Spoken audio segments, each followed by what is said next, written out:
Episode 303, Kason Morris, a corporate executive working in life sciences.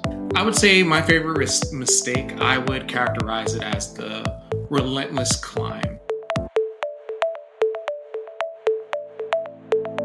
I'm Mark Graben. This is My Favorite Mistake.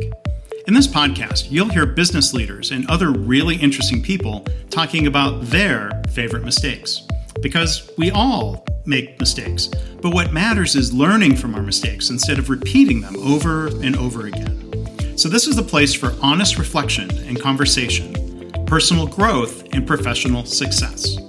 Visit our website at myfavoritemistakepodcast.com. To learn more about Kason and for links, look in the show notes or go to markgraben.com/mistake303.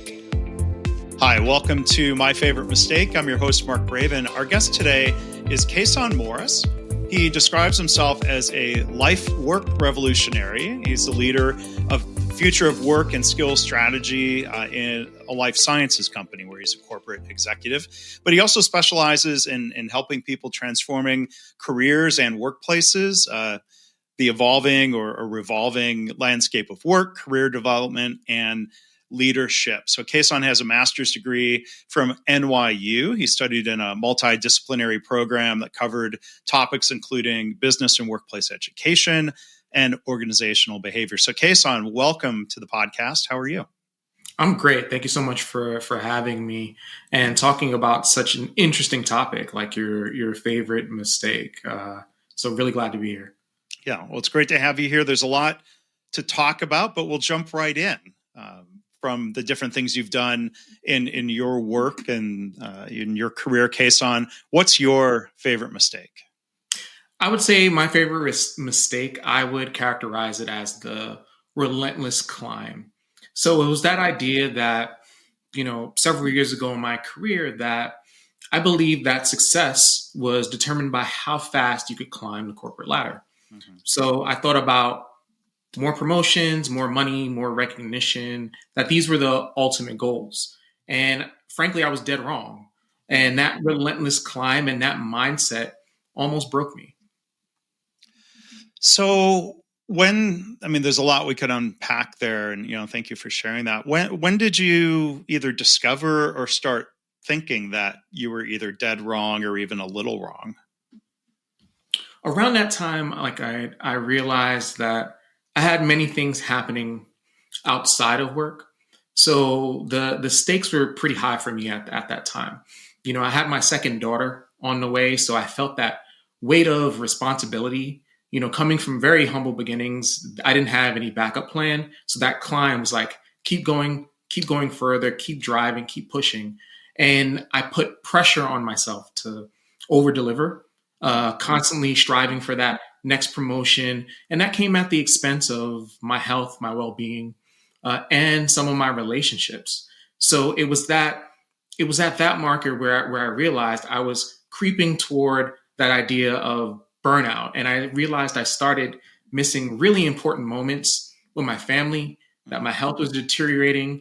And I was feeling this emptiness inside, even though everything on paper looked like it was going well. Mm.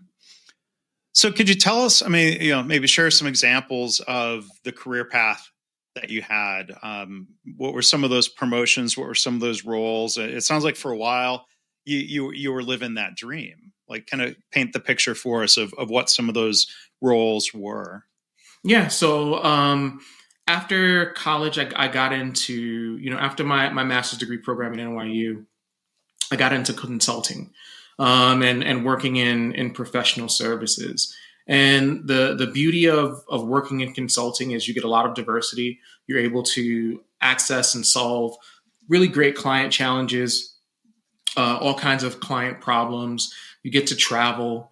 You get to do all those things that most young professionals want to do. And you learn a lot about business.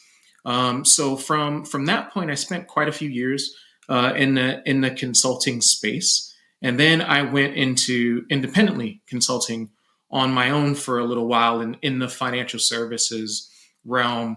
So I had the pleasure of having a journey of doing talent and org performance work in a variety of industries.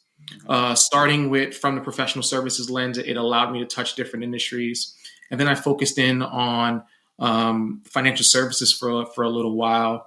And then after that, I went back into professional services in more of like a full-time role.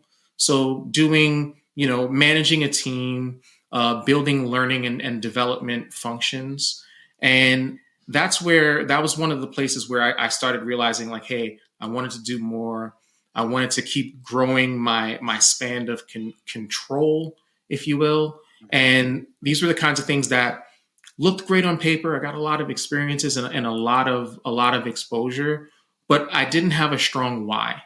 I didn't have a strong why for myself. And that's where the seam started to crack, because I kept pushing, because pushing was all I knew how to do. Mm-hmm. And I didn't think about how it was actually fueling what I wanted to achieve in my life holistically. Yeah. Did you get feedback from your family about this? I'm thinking about, a previous guest who had a child old enough to call him out on that lack of balance, or, taking calls in the home office in the evening instead of spending time. Did you get feedback from anyone in your family, or was it sort of your own self-reflection? It was a bit of my own self-reflection when I realized I was missing dinners. I spent a lot of time, instead of winding down with my partner and my kids at the time, I would, after dinner and after the kids going to bed, I would stay up and continue to work on projects to try to stay ahead of the curve. And then one of the actual telling moments was when one of my daughters mimicked, what she thought I was doing as like an employee. Like, hey, this is when daddy goes to work. And she was like typing on the keyboard and on the phone and doing all these different things that made me think like, wow, this is the image that she has of me. And that was definitely one of those markers of like, hey, I need to make a change, because if my daughter is role playing me, this is not how I see myself and how I want her to see me going forward. So how do I start making some shifts? Yeah, it sounds like she was mimicking this multitasking, 3 things going on at once, executive schedule of one meeting to another, running late, juggling. She'd picked up on that maybe. Yep, absolutely. And around this time, this is like, it became a real turning point for me, because I realized that like my talents and my sense of worth, it wasn't tied to my job titles. Mm-hmm. That success shouldn't have been about sacrificing my health or my family, and that my growth as a person wasn't about climbing higher. It was about designing better. And seeing her behavior, I was like, hey, I have to design better, because that's not the image I want to leave with her. Yeah. So that's an interesting phrase, designing. I was going to ask you about what steps you started taking to make adjustments. And it sounds like this designing your life phrase is part of that.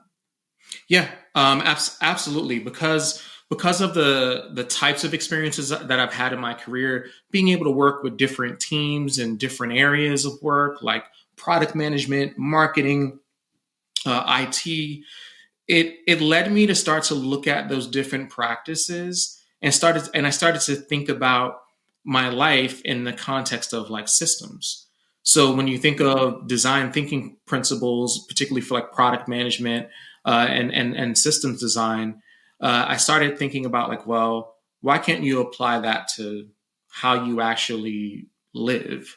And that's where the concept of life designing really came into shape for me before it became like this officially or formally known thing, because now, it's actually becoming a more popular concept.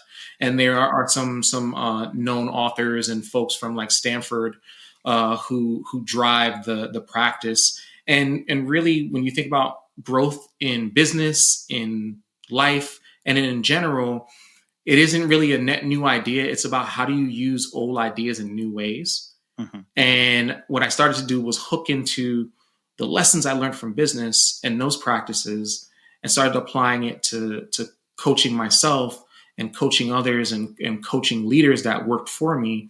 And that's where life design and the idea of life work became a concept for me and my practice as an entrepreneur and also as an executive leader. Yeah.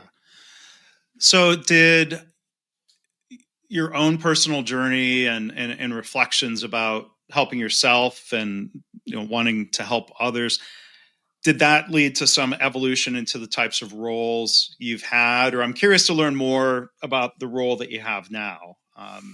It sounds like kind of a position that maybe, it's kind of an innovative title or role, something that you or another executive helped create.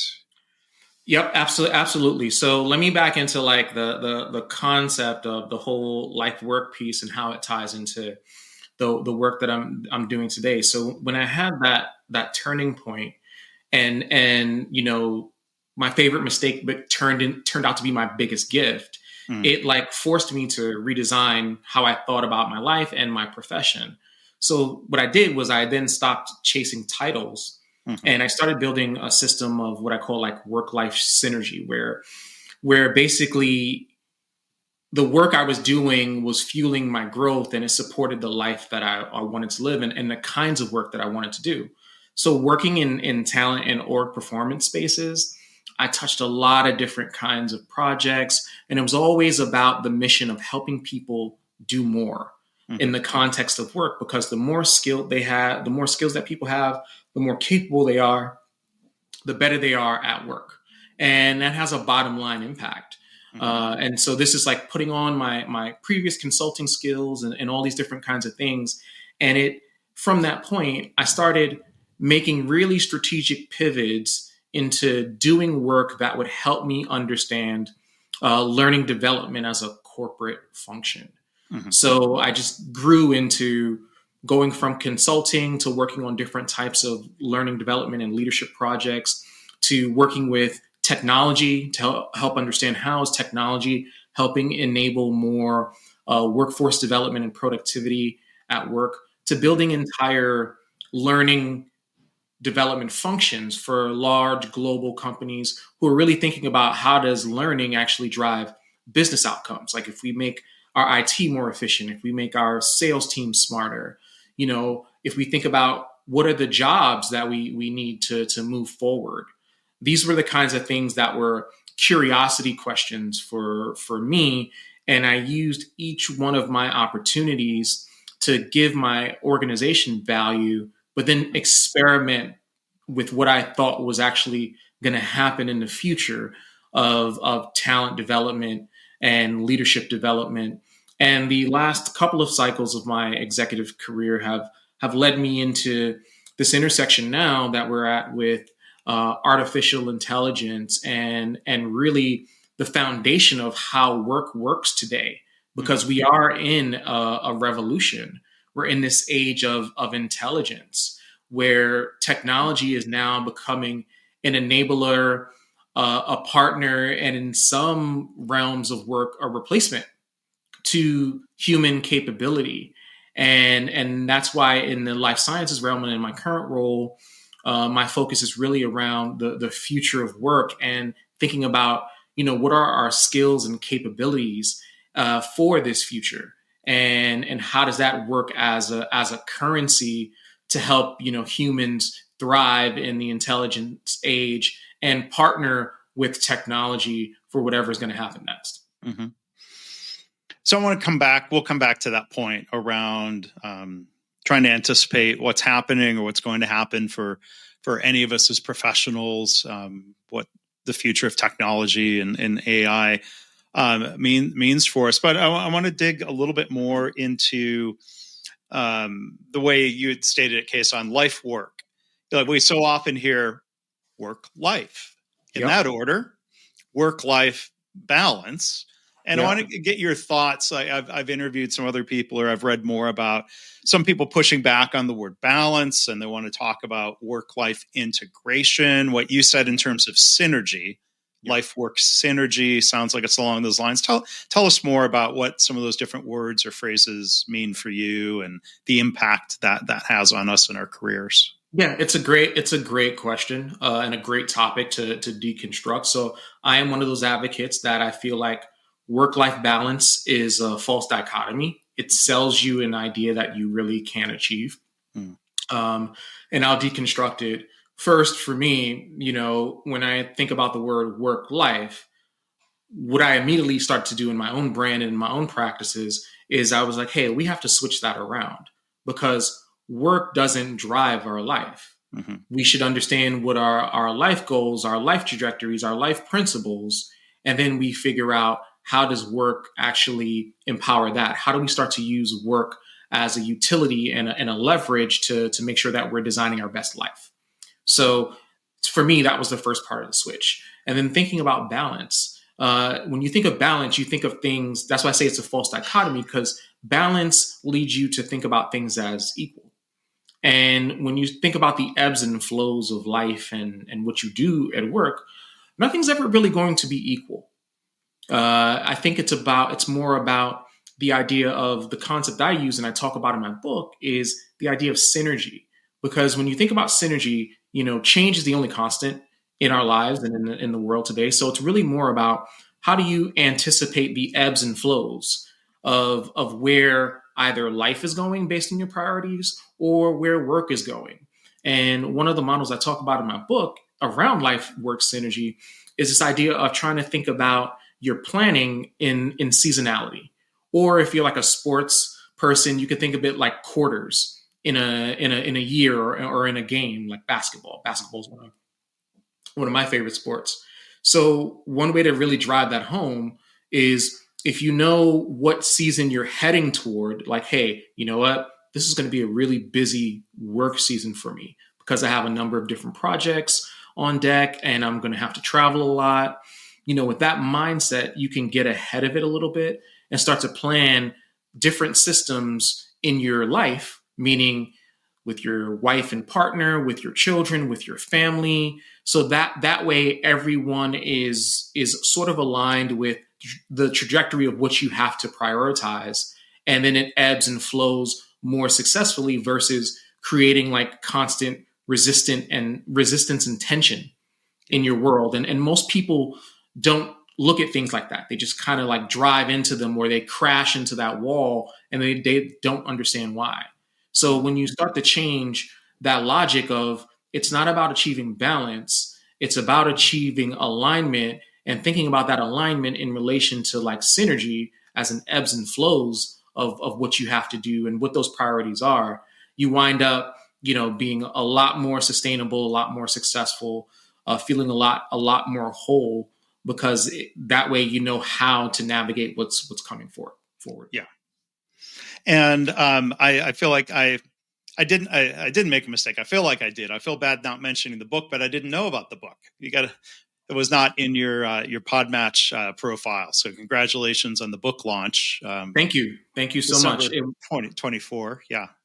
Yep. It was something that I put to task for myself last year because outside of my executive work, I also coach and I speak and run workshops and programs. And I recognized the book was a way to scale these messages and these patterns to help as many people as possible, because I have the privilege of being at the forefront in industry as to, being one of the leaders in shaping what's next. I think there is a huge opportunity for individuals to take their own sense of agency, to start to think about how do I navigate this future while these different corporates, try to figure out what's happening ahead. And that's really what was the catalyst for writing the book, because I've helped hundreds of people at this point, and I've helped myself time and time again. And the book shares a number of the deeper dive frameworks, some stories from clients that I've worked with, and just the different patterns that are emerging that can help people go from surviving to thriving in this next normal. Yeah, and the book is the title is it's just Life Work Revolution: How to Unplug from the System, Find Your Purpose, and Thrive Beyond the 9 to 5. So I found it on Amazon. Amazon stubbornly was trying to redirect me to Jason Morris. So it took me a second. You got to tell Amazon, no, I meant Kason Morris. Stop redirecting me to Jason, but you can find it there on Amazon. I'll make sure there's a link in the show notes. Again, congratulations on that being available. Be a good thing to check out.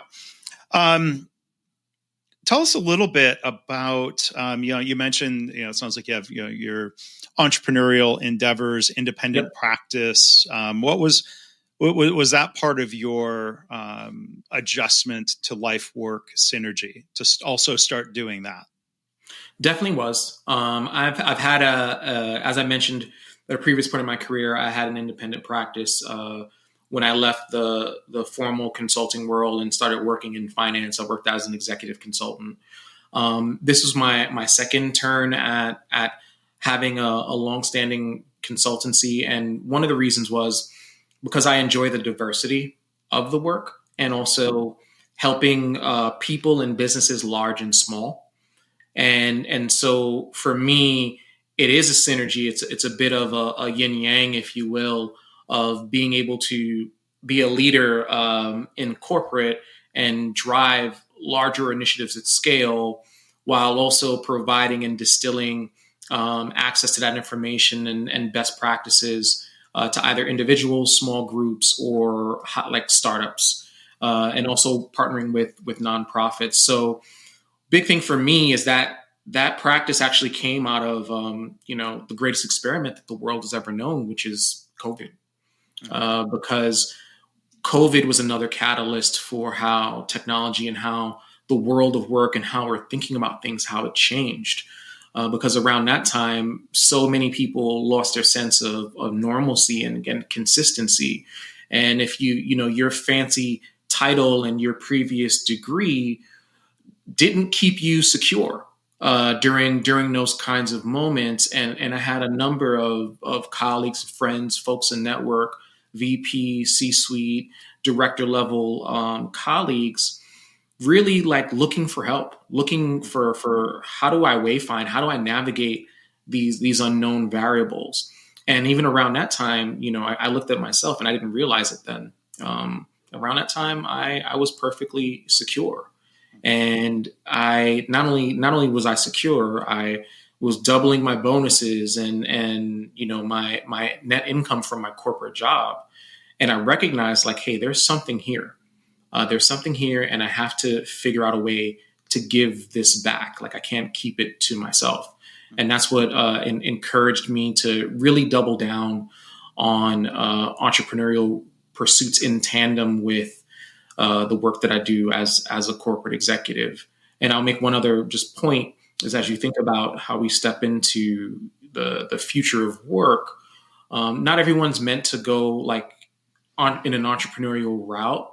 But when you think about the way change is happening and the way talent has to move within the organizations now to get work done, those entrepreneurial skills are things that I would call like future ready, future proof kinds of skills. They're mindsets that will help you and will pay you back forever, whether you want to go outside of your work and do an independent, or if you want to internally like navigate and thrive in this next normal. Mm-hmm. Yeah. So let's dig a little bit more into what you're learning, what you're seeing, what you're anticipating when it comes to technology, and in particular AI. How to navigate that. Hopefully, there's some things to be optimistic about that AI can help us instead of just replacing us. Absolutely. I think there's AI is definitely a big hot topic, a buzzword. So many different things happening, so many different tools becoming available to people. The way I try to characterize thinking about AI as an individual and as an employee, think about this as a persona. AI has been around for decades. It's always been around. We've always used it. You just didn't think about it. And now we're at a place where now sort of these AI models are more commercial grade and accessible to people, and now they're more available, and they're basically penetrating into other areas of work.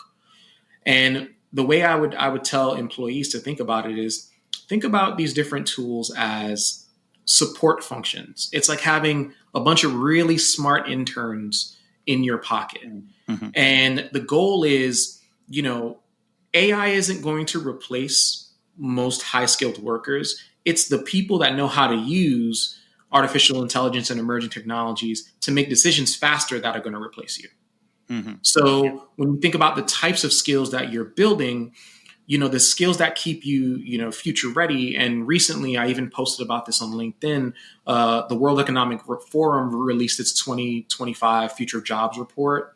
Mm-hmm. And one of the things that was a huge call out is that a lot of the critical skills that most leaders and most owners of organizations are looking at are very human centered. It's about analytical thinking, about creative thinking. It's about communication. Now, there's also a lens around AI, but it's more about AI literacy. And that goes back to my point around how well can you partner with these new technologies to make very human decisions that lead to results faster.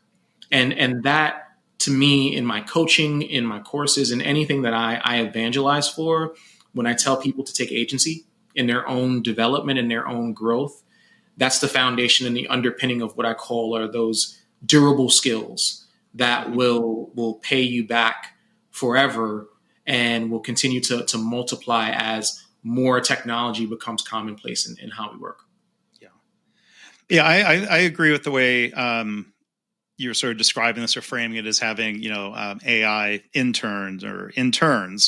When I've used ChatGPT mainly, you do have to supervise it the way you would supervise a college intern, and to either double check their work or to ask questions of it to confirm what it's done, that it's based on the document that you gave it instead of, hallucinating is, the term that they use. I've even used, for example, putting together, and I think this is a matter of like personal efficiency of like taking a podcast transcript that's been done in an automated way.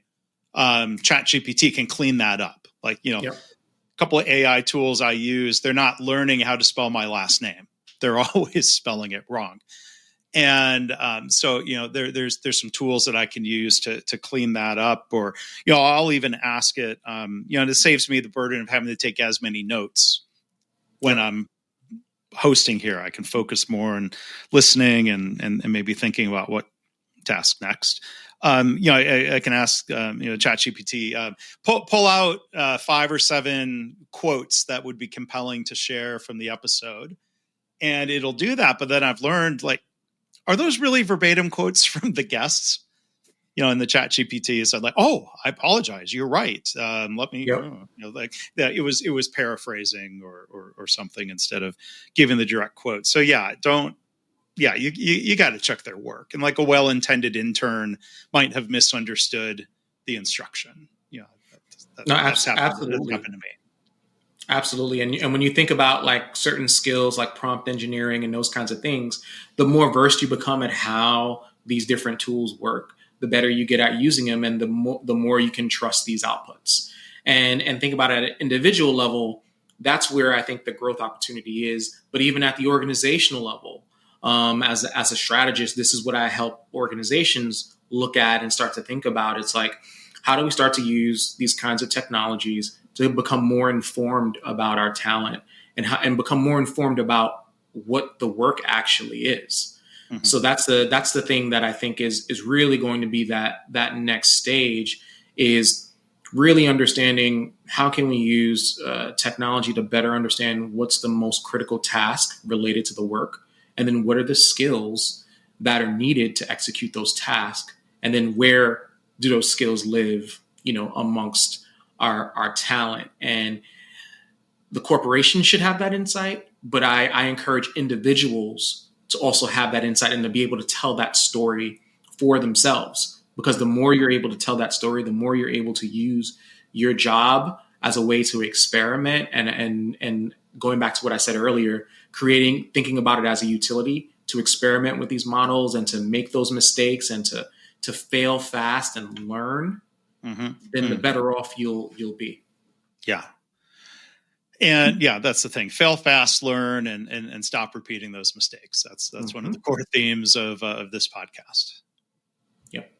Yeah. What are some other mistakes, if you will, or things that people or companies are getting wrong about other aspects of the future of work?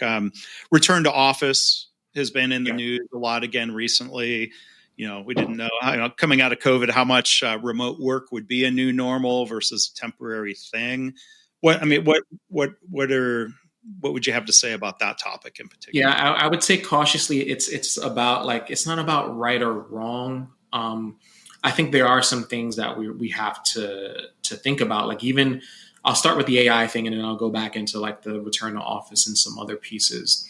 From an AI perspective, some people actually expected AI to proliferate faster than it has, and it hasn't, because certain systems have to change, certain things have to be true. You still, as you mentioned, you still need that human intervention, which is ever critical.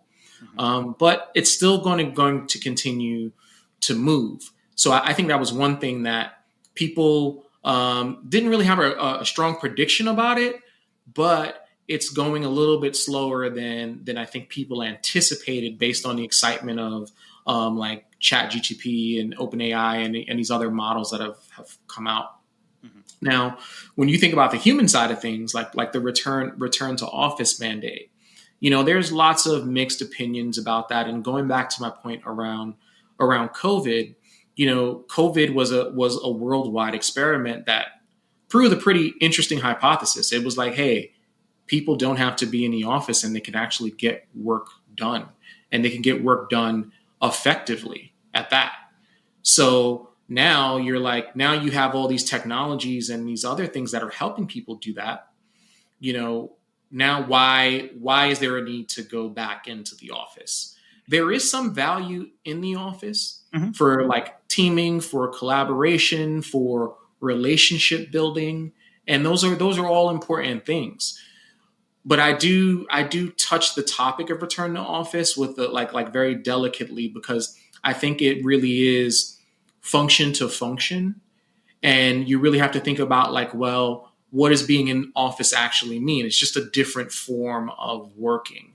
Because if you are going to the office to get on a Zoom meeting, I would question that you could do that Zoom meeting right from the safety of your home. And when you think about the cost benefits of the time saved from commuting, from gas, from clothing, from all the different things that people invest in to go into that cycle, this is why you're seeing a lot of pushback from like employees, because it's a testament to the quality of life, and the fact that people are implicitly saying, you should trust me to do my job. I've shown you that I can do the work.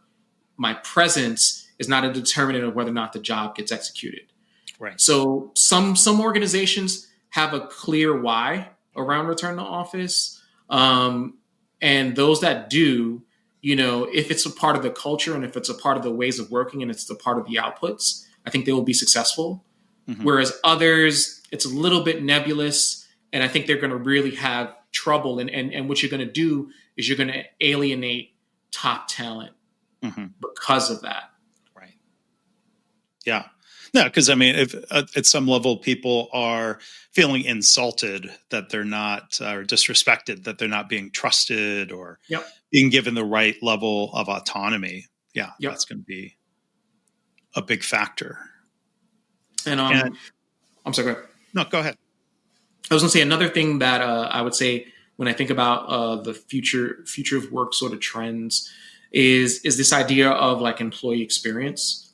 That's becoming a very big topic, and with the proliferation of technologies and applications, and not quite understanding what are the priorities.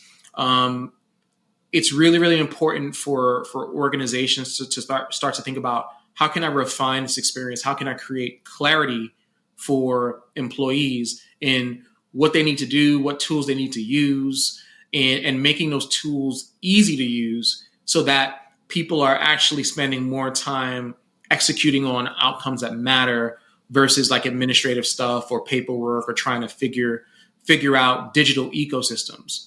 That's another pretty big one that is top of mind for organizations in the near term. It's interesting you talk about this.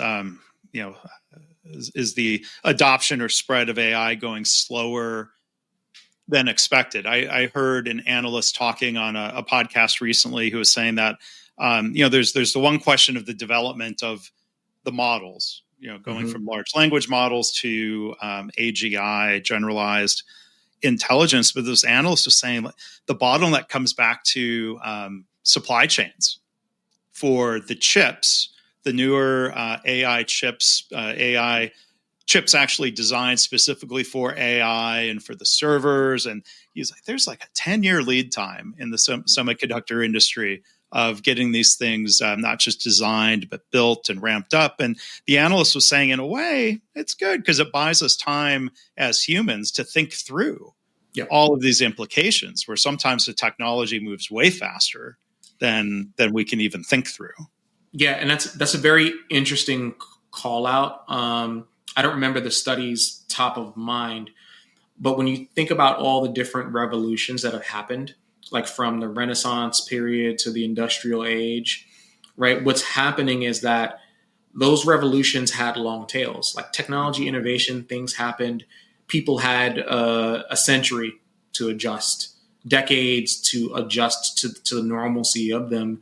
And what's happened in the last 25 to 30 years with artificial intelligence and other emerging technologies is that access and the way it's moving is doubling on itself a lot faster than we as humans can actually tolerate for our own sort of comfort levels. So the fact that literally it may slow down because we can't produce enough is a very, I think it is probably a blessing. So that people can start to normalize and process these different ideas. And then frankly, also so that systems, meaning work systems, like these big questions that we've been talking about, can start to change and think about like, well, what is the next normal for how work works? You even think about the idea or the concept of the digital employee, meaning like, right now we have agents that help us with our like consumer stuff and things that we do. The next step is to actually have a digital employee that's an AI that learns the culture, learns those normalcies and those kinds of things. And one of the big challenges is that all this technology is great, but it's only as good as how well you teach it and the ecosystem that it operates in. So these are all, I mean, at a personal level, that's something to think about. At an organizational level, that's another big thing to think about. Because garbage in, garbage out. Yeah. So again, our guest today has been Kason Morris. Kason, one other just general topic to start to wrap up on. Thinking about organizations and culture, organizational behaviors you've studied and worked through and led. What are your thoughts on helping create a culture that best enables innovation and employee engagement? What are some of the key factors for leaders to think through or take action on?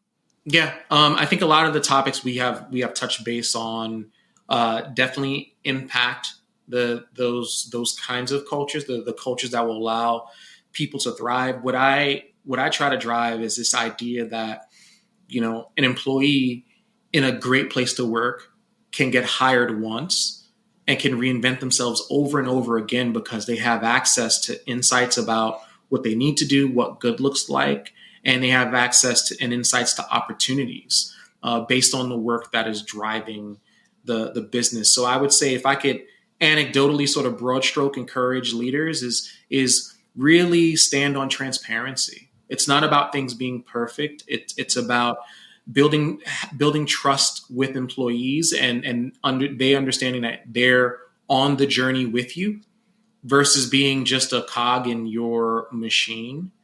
And that way that builds trust, that builds that what we call the employee value proposition, because the more people have trust, the more people feel like they're valued. And to what we said earlier, that they can fail and not be punished. The more loyalty you get, the more sustainability you get, the more productivity you get. And these are conversations that are few and far between, because a lot of leaders are just stuck on deliverables and outputs, and not so much about thinking about the care of employee health and well-being and their access to their own information so that they can grow and develop accordingly within the ecosystem of the place of work. Mm-hmm. Well, so a lot of great food for thought here, Kason. Thank you for sharing, some of your story, your life and work, and the things that you've figured out. And I love the way you said it earlier, that it was your favorite mistake because it turned out to be your biggest gift. Yeah. No, I mean, absolutely. I really appreciate the opportunity to share my story, and I encourage all of your listeners to think about their own lives in that context. Like, are they climbing without direction? Are you sacrificing too much? And then what would your life look like if you designed it in this context instead of letting it happen to you? Because that favorite mistake, it taught me the value of slowing down, reflecting, and designing a life that works for me. And I wouldn't trade that lesson for anything. Yeah. Well, that's great. So everyone, please do check out Kason's new book, Life Work Revolution: How to Unplug from the System, Find Your Purpose, and Thrive Beyond the 9 to 5. So look in the show notes for a link to Kason's LinkedIn page. And he's inviting people to follow or connect with them there. And maybe, a final thing to ask you, what you, in your coaching practice, who are the people that reach out to you about that help? How can they learn more? Yeah, I am actually working on a product that I'll be releasing this quarter, again, to scale the message. I also have my own personal website, so kasonmorris.com. That's another way to engage me and learn a little bit more. I do one-on-one, small group. Really depends. I try to customize these experiences because everybody's a one of one. Mm-hmm. But with that being said, I'm thinking about releasing more products where people can be a bit more self-directed and build more, and we're building more community around that. But anyone can reach out to me through my channels and learn more and get early access to some of these solutions. But it's all around this idea of how do you future-proof, and what's that blueprint for future-proofing for yourself. Mm-hmm. Well, good. Well, I'll look forward to seeing those and encourage people to go check that out. So again, Kason Morris, thank you so much for being a guest today. This has been a great conversation. Thanks. Great. Thank you for having me. Again, thanks to Kason Morris. To learn more about him and to find links to his website and more, look in the show notes or go to markraven.com/mistake303. As always, I want to thank you for listening. I hope this podcast inspires you to reflect on your own mistakes, how you can learn from them or turn them into a positive. I've had listeners tell me they started being more open and honest about mistakes in their work. And they're trying to create a workplace culture where it's safe to speak up about problems, because that leads to more improvement and better business results. If you have feedback or a story to share, you can email me, myfavoritemistakepodcast@gmail.com. And again, our website is myfavoritemistakepodcast.com.